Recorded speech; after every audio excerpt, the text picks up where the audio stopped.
The first chapter in your English main text, First Flight, is A Letter to God, written by G.L. Fuentes, a Mexican writer. The setting of this chapter is a rural area in Mexico. The main characters are Lencho, a poor farmer who was an ardent believer of God, the postmaster who took the initiative of helping Lencho. And this story portrays the depth of a man's faith in God. So, with this background, let us begin the story. The house, the only one in the entire valley, sat on the crest of a low hill.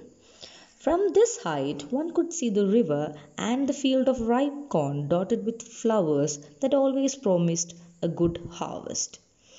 The only thing the earth needed was a downpour or at least a shower. Throughout the morning, Lencho, who knew his fields intimately, had done nothing else but see the sky towards the northeast. Now, we're really going to get some water, woman. The woman who was preparing supper replied, Yes, God willing. The older boys were working in the field, while the smaller ones were playing near the house until the woman called to them all, Come for dinner. It was during the meal that, just as Lenjo had predicted, big drops of rain began to fall. In the northeast, huge mountains of clouds could be seen approaching. The air was fresh and sweet. The man went out for no other reason than to have the pleasure of feeling the rain on his body, and when he returned, he exclaimed, These aren't raindrops falling from the sky, they are new coins. The big drops are 10-cent pieces, and the little ones are fives. So Lanjo's house was situated at the top of a small hill, from where he was able to see the river and his field of ripe corns, which was ready for the harvest. The only thing that needed was a small rain. So Lenjo kept on looking at the sky, wishing for a downpour. The older boys of Lenjo were working in the field, and smaller ones were playing. Lenjo's wife called out to them as she was preparing supper. She believed that if God is willing, they will get a downpour. As Lenjo predicted, big raindrops began to fall. The air was fresh and sweet.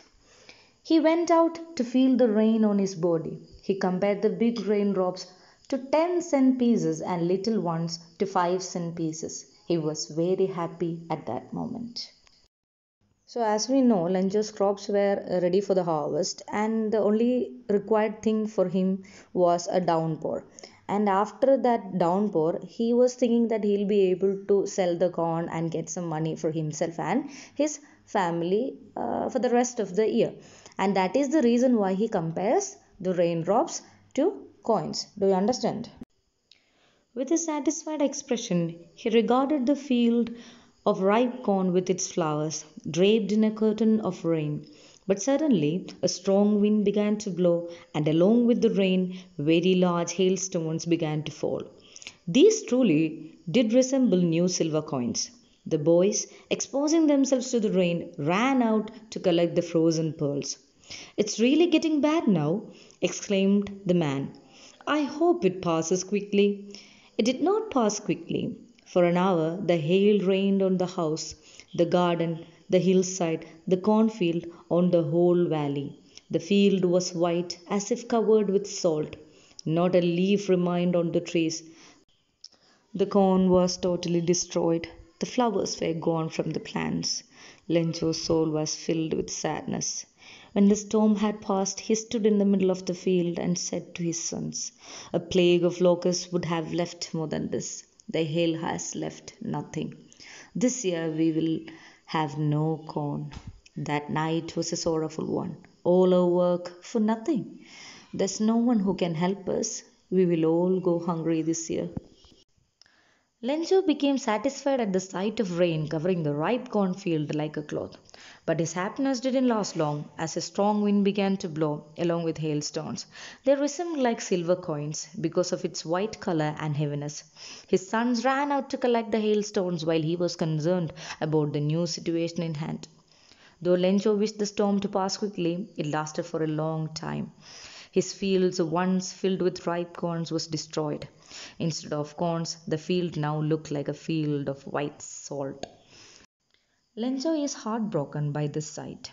He stood on the middle of his field, looked around, and was unable to see even a single leaf left on the trees.